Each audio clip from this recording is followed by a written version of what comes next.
Good morning to all of you. आज हम लोग इलेक्ट्रोस्टैटिक्स का लेक्चर नंबर 8 स्टार्ट करेंगे। ठंड काफ़ी बढ़ गई है, इतने ठंड में पढ़ना और पढ़ाना काफ़ी मुश्किल हो रहा है, फिर भी हम लोग अपना पढ़ाई जारी रखेंगे। तो आज हम लोग इलेक्ट्रोस्टैटिक्स का कौन सा लेक्चर स्टार्ट करेंगे? लेक्चर नंबर 8, जिसका नाम है कूलम्स लॉ। तो लेक्चर 8 में हम लोग क्या पढ़ेंगे? कूलम्स लॉ यानी कूलम का नियम। तो देखिए, मान के चलिए ये Q1 और Q2 दो चार्ज है। Q1 और Q2 क्या है? दो चार्ज है। पहला चार्ज है Q1 और दूसरा चार्ज है Q2। और इस दोनों चार्ज के बीच का जो डिस्टेंस है, इस दोनों चार्ज के बीच का डिस्टेंस कितना है? R। R क्या हो गया? दोनों चार्ज के बीच का डिस्टेंस, दोनों चार्ज के बीच का डिस्टेंस। Q1 Q2 क्या है? Q1 एंड Q2 क्या है? दो चार्ज है। कैसा चार्ज है? Point charge. पॉइंट चार्ज किसको कहते हैं? वैसा चार्ज जो बिल्कुल छोटा हो, पॉइंट की तरह। इसको बिंदु आवेश भी कहते हैं। दो बिंदु आवेश। पॉइंट चार्ज को हिंदी में बिंदु आवेश भी कहते हैं। पॉइंट चार्ज को हिंदी में बिंदु आवेश भी कहते हैं। पॉइंट चार्ज वैसा चार्ज होता है जो बिल्कुल पॉइंट की तरह बहुत छोटा होता है। यहाँ पे Q1 एक पॉइंट चार्ज है, Q2 एक दूसरा पॉइंट चार्ज है, और दोनों चार्ज के बीच का डिस्टेंस कितना है? R। अर्थात यह दोनों ही चार्ज R दूरी पर रखे हुए हैं। तो Q1 Q2 पर क्या करेगा? फोर्स लगाएगा, और Q2 भी Q1 पर क्या करेगा? फोर्स लगाएगा। अगर दोनों चार्ज पॉजिटिव नेचर का है तो दोनों एक दूसरे पर रिपल्सन फोर्स लगाएगा। रिपल्सन फोर्स का मतलब होता है विकर्षण बल, यानी दोनों एक दूसरे से दूर भागेगा। अगर दोनों सेम नेचर का चार्ज है, या तो प्लस प्लस है या माइनस माइनस है, तो दोनों एक दूसरे पर रिपल्सन फोर्स लगाएगा यानी विकर्षण बल। लेकिन अगर चार्ज का नेचर उल्टा है यानी अपोजिट है, यानी एक प्लस है एक माइनस है, तब दोनों चार्ज एक दूसरे पर अट्रैक्शन फोर्स लगाएगा यानी आकर्षण बल लगाएगा। तो अगर चार्ज का नेचर सेम है तो रिपल्सन फोर्स, अगर चार्ज का नेचर अपोजिट है तो अट्रैक्शन फोर्स लगेगा। मान के चलिए कि यहां पर यह दोनों चार्ज सेम नेचर का है, यह भी पॉजिटिव चार्ज है और यह भी पॉजिटिव चार्ज है। तो क्या होगा? यहां पर दोनों एक दूसरे पर कैसा फोर्स लगाएगा? यहां पर दोनों एक दूसरे पर रिपल्सन फोर्स लगाएगा। क्यों? क्योंकि हमने यह मान लिया कि Q1 भी पॉजिटिव है और Q2 भी पॉजिटिव है। तो अगर दोनों चार्ज प्लस प्लस हो तो रिपल्सन फोर्स लगेगा, माइनस माइनस है तो भी रिपल्सन फोर्स लगेगा। लेकिन अगर प्लस और माइनस हो यानी अपोजिट नेचर का चार्ज हो तो फिर वहां पर आकर्षण बल अर्थात अट्रैक्शन फोर्स लगेगा। तो Q1 के द्वारा Q2 पर कितना फोर्स लग रहा? F फोर्स लग रहा है। Q2 के द्वारा Q1 पर कितना फोर्स लग रहा है? F force. इसका मतलब दोनों चार्ज एक दूसरे पर हमेशा इक्वल तथा अपोजिट फोर्स लगाता है। जितना फोर्स Q1 Q2 पर लगाएगा उतना ही फोर्स Q2 Q1 पर लगाएगा। मान लो कि पहला चार्ज दूसरे पर 10 न्यूटन का बल लगा रहा है, तो दूसरा चार्ज भी पहले पर 10 न्यूटन का बल लगा रहा है। चार्ज चाहे बड़ा हो चाहे छोटा हो, इससे कोई मतलब नहीं है। चार्ज हमेशा ही एक दूसरे पर इक्वल एंड अपोजिट फोर्स लगाता है। कैसा फोर्स लगाता है? Equal and opposite force. Equal and opposite force यानी बराबर तथा विपरीत बल लगाता है। बराबर तथा विपरीत, मान में बराबर बल होगा लेकिन दिशा में विपरीत होगा। बराबर तथा विपरीत बल। मान के चलिए यह 100 कूलम्ब का चार्ज है। यह कितने कूलम्ब का चार्ज है? 100 कूलम्ब। और यह कितने कूलम्ब का चार्ज है? सिर्फ 2 कूलम्ब का चार्ज है, और दोनों पॉजिटिव है। तो इसका मतलब दोनों ही एक दूसरे पर रिपल्सन फोर्स लगाएगा। अब यह आप सोचकर बताएं कि ये चार्ज बड़ा है ये छोटा है, तो बड़ा चार्ज के द्वारा छोटे चार्ज पर लगाया गया फोर्स बड़ा होना चाहिए, और छोटे चार्ज के कारण लगने वाला फोर्स छोटा होना चाहिए। लेकिन ऐसा नहीं होता है। कूलम्ब ने बताया कि चार्ज चाहे बड़ा हो चाहे छोटा हो, दोनों ही चार्ज एक दूसरे पर हमेशा हर कंडीशन में इक्वल एंड अपोजिट फोर्स लगाता है। चार्ज चाहे बड़ा हो चाहे छोटा हो, दोनों ही चार्ज एक दूसरे पर हमेशा बराबर तथा विपरीत बल लगाता है। 100 कूलम्ब के द्वारा 2 कूलम्ब पर लगाया गया फोर्स अगर F न्यूटन है, तो 2 कूलम्ब के द्वारा 100 कूलम्ब पर लगाया गया फोर्स F न्यूटन ही होगा। ठीक है, तो याद रखेंगे चार्ज हमेशा कैसा फोर्स लगाता है, इक्वल एंड अपोजिट फोर्स। और दो चार्ज के बीच लगने वाले फोर्स को क्या बोलते हैं, कूलम्ब फोर्स। दो चार्ज के बीच लगने वाले फोर्स को क्या बोलते हैं, कूलम्ब फोर्स या कूलम्ब बल। इस कूलम्ब फोर्स का फॉर्मूला कैसे निकालेंगे, तो अकॉर्डिंग टू कूलम्ब, ये जो साइंटिस्ट कूलम्ब थे उनके अनुसार दो चार्ज के बीच लगने वाले फोर्स का मान सीधा सीधा प्रोपोर्शनल होता है, यानी सीधा समानुपाती होता है Q1 इंटू Q2 के, और उल्टा समानुपाती होता है R स्क्वायर के। यानी R क्या है, R है दोनों चार्ज के बीच का डिस्टेंस, F क्या है, दोनों चार्ज के बीच लगने वाले फोर्स का मान F है। तो फोर्स डायरेक्टली प्रोपोर्शनल है Q1 इंटू Q2 के, फोर्स इनवर्सली प्रोपोर्शनल है R स्क्वायर के। यानी कि दो चार्ज के बीच लगने वाला फोर्स सीधा समानुपाती होता है दोनों चार्ज के गुणनफल के, उल्टा समानुपाती होता है उनके बीच की दूरी के स्क्वायर के।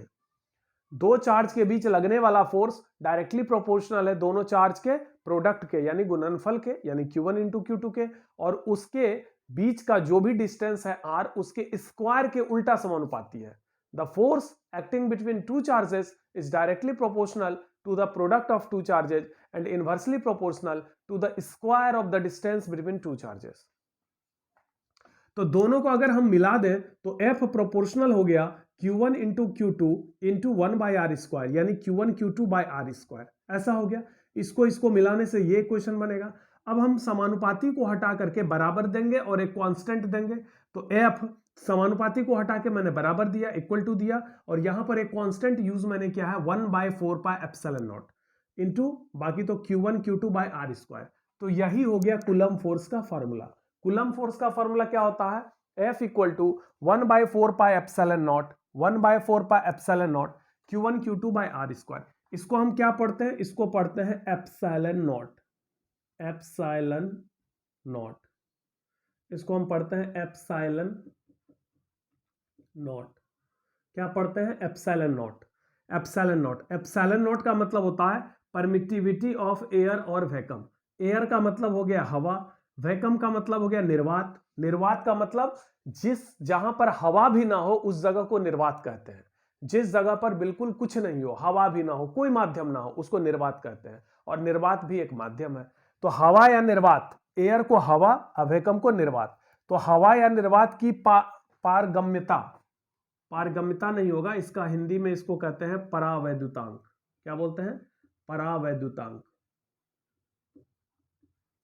परमिटिविटी को हिंदी में क्या बोलते हैं, परावैद्युतांक। परमिटिविटी को हिंदी में क्या बोलते हैं, परावैद्युतांक, या इसको कभी कभी विद्युतशीलता भी कहते हैं, विद्युतशीलता। परमिटिविटी को हिंदी में परावैद्युतांक या विद्युतशीलता भी कहते हैं। तो हवा या निर्वात, जैसे आप जानते हैं कि बहुत तरह का माध्यम है। माध्यम को इंग्लिश में क्या बोलते हैं, मीडियम। मीडियम, मीडियम का मतलब होता है माध्यम। तो हवा या निर्वात भी एक माध्यम है, और हवा या निर्वात का जो परमिटिविटी होगा यानी परावैद्युतांक जो होगा वो एप्सिलॉन नॉट होता है।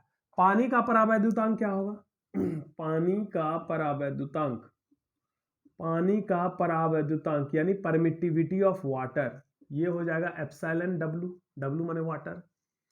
कागज का परमिटिविटी, कागज यानी पेपर, कागज का परावैद्युतांक यानी कागज की जो पेपर की जो परमिटिविटी होगी वो क्या हो गया, एप्सिलॉन पेपर, पी माने पेपर। और हवा या निर्वात का जो परावैद्युतांक होगा वो एप्सिलॉन नॉट होगा। अब आप समझ रहे हैं कि हर मीडियम की अलग अलग परमिटिविटी होती है। हवा या निर्वात की अलग परमिटिविटी होती है, ग्लास की अलग परमिटिविटी होती है, पेपर की अलग परमिटिविटी होती है, पानी की अलग परमिटिविटी होती है। जितने भी माध्यम है सबका परावैद्युतांक अलग अलग होता है, ठीक है। तो हवा या निर्वात का जो परावैद्युतांक होता है उसको एप्सिलॉन नॉट कहेंगे। अब आप सोच रहे होंगे कि यहां पर हमने इस कूलम्ब्स फोर्स के फॉर्मूला में एप्सिलॉन नॉट क्यों लिया, यहां पर हवा या निर्वात का ही परमिटिविटी क्यों लिया गया, दूसरे माध्यम का परमिटिविटी क्यों नहीं लिया गया। तो यहां ध्यान से देखें कि Q1 और Q2 यह दोनों चार्ज किस माध्यम में रखा हुआ है, तो हवा या निर्वात में रखा हुआ है। अगर दो चार्ज हवा या निर्वात में रखा हुआ हो तो यहां पर फॉर्मूला में एप्सिलॉन नॉट देंगे। अगर इस दोनों चार्ज के बीच का माध्यम पानी होता तो यहां एप्सिलॉन डब्ल्यू देते। यहां पर अगर माध्यम ग्लास होता तो एप्सिलॉन जी देते, यानी कि Q1 और Q2 दो चार्ज है जिसके बीच का दूरी R है, और यह दोनों चार्ज जिस किसी माध्यम में रखा होगा उसी का परमिटिविटी यहां पर हम लोग इस्तेमाल करेंगे। तो बताएंगे कूलम फोर्स का क्या फार्मूला होता है। कूलम फोर्स का फार्मूला होता है F equal to 1/4 pi epsilon nought Q1 Q2 by R square. Coulomb force का फार्मूला होता है F बराबर 1/4 pi epsilon nought Q1 Q2 by R square.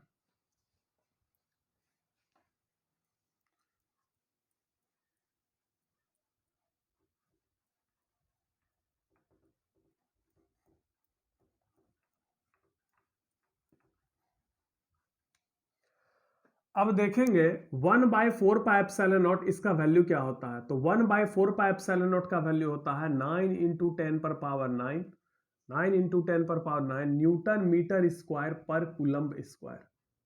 ठीक है, और इसका वैल्यू सीजीएस सिस्टम में होता है 1। न्यूटन के बदले क्या देंगे डाइन, मीटर स्क्वायर के बदले सेंटीमीटर स्क्वायर, कूलम्ब स्क्वायर के जगह स्टेट कूलम्ब स्क्वायर। तो वह 1/4 पाई एप्सिलॉन नॉट का वैल्यू क्या याद रखेंगे, 1/4 pi epsilon nought. 1/4 pi epsilon nought का दो वैल्यू होता है, एसआई सिस्टम में इसका वैल्यू होता है 9 इंटू 10 पर पावर 9 न्यूटन मीटर स्क्वायर पर कूलम्ब स्क्वायर। सीजीएस सिस्टम में इसका वैल्यू होता है 1 डाइन सेंटीमीटर स्क्वायर पर स्टेट कूलम्ब स्क्वायर।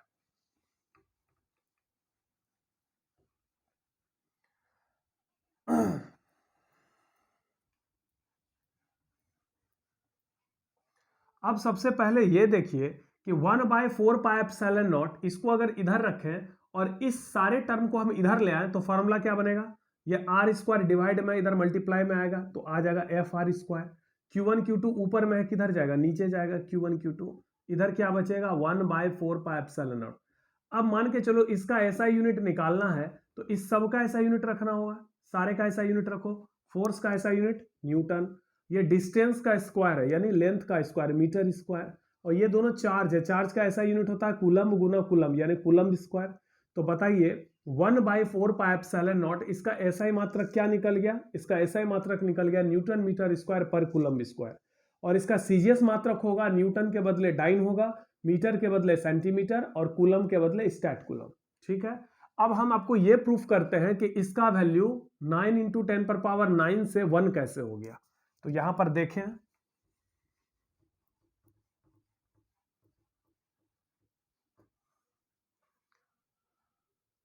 9 इंटू 10 पर पावर 9 न्यूटन मीटर स्क्वायर पर coulomb square is equal to 9 into 10 पर पावर 9। एक न्यूटन में 10 पर पावर 5 डाइन होता है, एक मीटर में 10 पर पावर 2 यानी 100 सेंटीमीटर होता है। तो एक मीटर में चूंकि 100 सेंटीमीटर होता है इसीलिए दोनों तरफ स्क्वायर करिए, तो एक मीटर का होल स्क्वायर यानी 1 मीटर स्क्वायर बराबर इसका भी होल स्क्वायर करेंगे इसका भी होल स्क्वायर करेंगे तो कितना हो जाएगा 1 का स्क्वायर 1, मीटर का स्क्वायर मीटर स्क्वायर, 10 पर पावर 2 गुना 2 10 पर पावर 4 और सेंटीमीटर स्क्वायर। तो एक मीटर स्क्वायर के जगह यहां पर हम 10 पर पावर 4 सेंटीमीटर स्क्वायर लिख सकते हैं, न्यूटन के बदले 10 पर पावर 5 डाइन लिख सकते हैं। तो न्यूटन बदल गया डाइन में, मीटर स्क्वायर बदल गया सेंटीमीटर स्क्वायर में, और कूलम को बना दो स्टेट कूलम। तो एक कूलम में 3 इंटू 10 पर पावर 9 स्टेट कूलम होता है, लेकिन यहां पर क्या लिखा हुआ है कूलम का स्क्वायर, तो इसका भी स्क्वायर करना होगा। जैसे एक कूलम बराबर होता है 3 इंटू 10 पर पावर 9 स्टेट कूलम।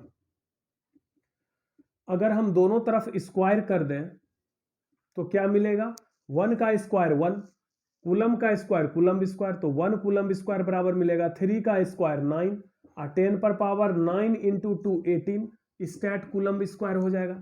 तो 1 कूलम स्क्वायर के जगह हम क्या लिखेंगे 3 का स्क्वायर 9 आइए 9 2 जा 18 स्टैट कूलम स्क्वायर। अब आप सॉल्व करें 9 9 कैंसिल 9 प्लस 5 14 और 14 प्लस 4 18 और नीचे भी 18 है तो ये सब कैंसिल होकर कितना आ गया 1। तो इसीलिए इसका वैल्यू सीजीएस सिस्टम में 1 होता है। तो 1/4 पाई एप्सिलॉन नॉट इसका वैल्यू याद रखेंगे 9 इंटू 10 पर पावर 9 न्यूटन मीटर स्क्वायर पर कूलम स्क्वायर, या फिर इसका वैल्यू सीजीएस में होता है 1 डाइन सेंटीमीटर स्क्वायर पर state coulomb square.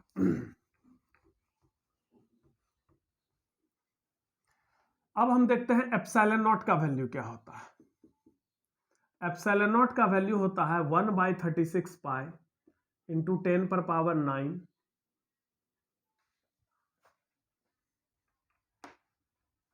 Epsilon nought का वैल्यू क्या होता है 1/36 पाई इंटू 10⁻9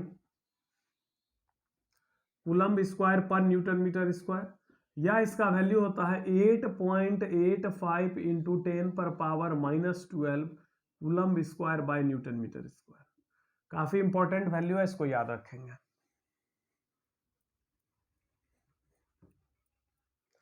बिल्कुल आसान है, आप समझ सकते हैं। 1/4 pi epsilon nought, 1/4 pi epsilon nought, इसका वैल्यू कितना हमने लिखा है 9 इंटू 10⁻9 न्यूटन मीटर स्क्वायर पर कूलम्ब स्क्वायर। हमने इसका ये वैल्यू लिखा है। अब यहां से समझिए, अब हम क्या करते हैं, 4 पाई को यहां से हटाएंगे तो कहां जाएगा, तो 4 पाई यहां से हटेगा तो ऊपर मल्टीप्लाई में जाएगा, तो 1/एप्सिलॉन नॉट का वैल्यू कितना मिलेगा, तो 9 इंटू 4 पाई यानी 36 pi into 10⁻9 newton metre square पर कूलम्ब स्क्वायर, ऐसा मिलेगा। अब इसको क्या करिए, उल्टा कर दीजिए, 1/एप्सिलॉन नॉट को उल्टा करिएगा तो एप्सिलॉन नॉट मिलेगा, इसको उल्टा करिएगा तो ये 1/36 पाई 10⁻9 नीचे जाएगा, और इसको उल्टा करिएगा तो ये कूलम्ब स्क्वायर ऊपर जाएगा और न्यूटन मीटर स्क्वायर नीचे रहेगा। ठीक है, तो इसी फॉर्मूला से यहां ये वैल्यू मिल गया। अब ये वैल्यू कैसे आया, अब देखो एप्सिलॉन नॉट का वैल्यू कितना होता है 1/36 पाई 10⁻9 ऐसा होता है। इसको हम क्या करेंगे, अपने मन से 1000 ऊपर और 1000 नीचे से गुना कर देंगे। अब 1000 को जब 36 पाई से भाग दोगे, तो 1000 को जब 36 पाई से भाग दोगे तो इसका मान होता है 8.85। ये 9 और 3 मिलकर हो गया 12, तो इसको ऊपर ले जाएंगे तो 10⁻⁻12, यानी इसी मान को इस तरीके से भी लिख सकते हैं। तो एप्सिलॉन नॉट क्या है, एप्सिलॉन नॉट है हवा या निर्वात का परावैद्युतांक। एप्सिलॉन नॉट क्या है, परमिटिविटी ऑफ एयर एंड और वैक्यूम।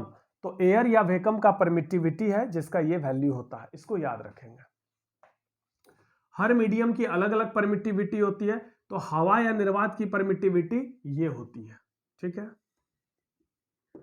मान लो Q1 और Q2 दो चार्ज है, Q1 और Q2 दो पॉइंट चार्ज है, छोटा छोटा पॉइंट चार्ज है, जिसके बीच का डिस्टेंस कितना है r। Q1 और Q2 दो पॉइंट चार्ज है जिसके बीच का डिस्टेंस है r, और यह दोनों चार्ज किसी अन्य माध्यम में रखा हुआ है। अन्य माध्यम का मतलब होता है अदर मीडियम। अदर मीडियम का मतलब यहां पर है हवा या निर्वात को छोड़कर किसी अन्य माध्यम में रखा हुआ है। तो मान लेते हैं कि अन्य माध्यम का परमिटिविटी एप्सिलॉन है, तब इस दोनों के बीच जो अट्रैक्शन या रिपल्सन का फोर्स लगेगा, यानी इन दोनों के बीच जो कूलम्ब बल लगेगा F, इसका फॉर्मूला हम लिखेंगे F = 1/4 pi epsilon Q1 Q2 by r square, यही फॉर्मूला होगा। अब आप सोच रहे होंगे कि पिछले बार फॉर्मूला हमने यहां लिखा था 1/4 पाई एप्सिलॉन नॉट, ऐसे करके लिखा था Q1 Q2 by r square, अभी हमने फॉर्मूला लिख दिया एप्सिलॉन, ऐसा क्यों? तो देखिए, अगर यह दोनों चार्ज हवा या निर्वात में रखा रहेगा तब तो यहां पर एप्सिलॉन नॉट देंगे, जिस माध्यम में रखा रहेगा उसी माध्यम का परमिटिविटी देंगे। तो अगर दोनों चार्ज हवा या निर्वात में रखा हो तो एप्सिलॉन नॉट देंगे, लेकिन अगर दोनों चार्ज अन्य माध्यम में रखा है, यानी हवा या निर्वात को छोड़कर किसी और दूसरे माध्यम में रखा है जिसका परमिटिविटी एप्सिलॉन है, तो यहां पर एप्सिलॉन देंगे। ठीक है, यहां तक समझ में आया? तो कूलम्ब्स लॉ क्या हो गया दो चार्ज के बीच लगने वाले फोर्स को कूलम्ब फोर्स, इलेक्ट्रिक फोर्स या इलेक्ट्रोस्टैटिक फोर्स कहते हैं। दो चार्ज के बीच लगने वाले फोर्स को कूलम्ब फोर्स, इलेक्ट्रिक फोर्स या इलेक्ट्रोस्टैटिक फोर्स कहते हैं। और इसी फोर्स का फॉर्मूला क्या मिल गया है 1/4 पाई। ऐसे तो प्रायः क्या होता है, जितने भी चार्जेस होते हैं वो एयर या वैक्यूम में ही होते हैं। अगर आपको कोई माध्यम नहीं दिया गया है तो आप हमेशा एयर या वैक्यूम मानकर चलेंगे, तो आप कूलम्ब फोर्स का फॉर्मूला बोलेंगे 1/4 pi epsilon nought Q1 Q2 by r square, जब तक कि आपसे यह ना कहा जाए कि माध्यम कौन सा है। अगर मुझे माध्यम के बारे में कोई जानकारी नहीं है तो हम कौन सा माध्यम लेकर चलेंगे, हवा या निर्वात। ठीक है, कूलम्ब्स लॉ कब काम नहीं करेगा, तो कूलम्ब्स लॉ अगर ये point charge, Coulomb's law point charge के लिए काम करता है। अगर चार्ज पॉइंट चार्ज ना हो के बड़ा बड़ा चार्ज हो, अगर चार्ज बड़ा बड़ा हो तो फिर यहां पर ये चार्ज Q1 हो, ये चार्ज Q2 हो, तो इसके बीच जो फोर्स लगेगा उसका फॉर्मूला ऐसा नहीं होगा। यानी कूलम्ब्स लॉ वैलिड नहीं है किसके लिए, बड़े चार्ज के लिए। For irregular size of charge, for irregular size Coulomb's law is not valid. यानी अगर चार्ज का साइज कैसा हो, इर्रेगुलर हो, यानी पॉइंट चार्ज ना हो, तो उस तरह के आवेश के लिए कूलम्ब्स लॉ वैलिड नहीं होगा। कूलम्स लॉ स्टैटिक चार्ज के लिए वैलिड है, यानी रुके हुए चार्ज के लिए वैलिड है। कूलम्स लॉ कभी भी मूविंग चार्ज पे काम नहीं करता है। कूलम्स लॉ मूविंग चार्ज पे काम नहीं करता है। कूलम्स लॉ स्टैटिक यानी रुके हुए आवेश पर काम करता है। वैसे भी हम लोग कौन सा चैप्टर पढ़ रहे हैं? इलेक्ट्रोस्टैटिक्स। तो इलेक्ट्रोस्टैटिक्स में तो हम लोग को स्थिर आवेश के बारे में ही पढ़ाई करना है। तो कूलम्स लॉ किस चार्ज पर काम करता है? स्टैटिक चार्ज पे। कूलम्स लॉ पॉइंट चार्ज पे काम करता है, स्टैटिक चार्ज पे काम करता है। और अगर इस दोनों चार्ज के बीच का डिस्टेंस 10⁻⁻15 मीटर से भी कम हो जाए, अगर दोनों चार्ज के बीच का डिस्टेंस 10⁻⁻15 मीटर से भी कम हो जाए तो कूलम का नियम काम नहीं करेगा। तो यह 3 कंडीशन है जब कूलम्स का लॉ काम नहीं करेगा। पहला, जब चार्ज पॉइंट चार्ज ना हो, यानी कूलम्स लॉ पॉइंट चार्ज के लिए काम करता है, वैलिड होता है। अगर चार्ज पॉइंट चार्ज नहीं होगा तो कूलम्स लॉ काम नहीं करेगा। दूसरा, चार्ज कैसा होना चाहिए? स्टैटिक, यानी रुका हुआ होना चाहिए। कूलम्स लॉ मूविंग चार्ज पे काम नहीं करता। तीसरा, चार्ज के बीच का डिस्टेंस 10⁻⁻15 मीटर से अधिक होना चाहिए। अगर दो चार्ज के बीच का डिस्टेंस 10⁻⁻15 मीटर से भी कम हो गया तो कूलम्स लॉ काम नहीं करेगा। तो चलिए, उम्मीद करते हैं यह लेक्चर आपको समझ में आया होगा। आप लोग इस लेक्चर को अच्छे से पढ़ लेंगे। Thank you.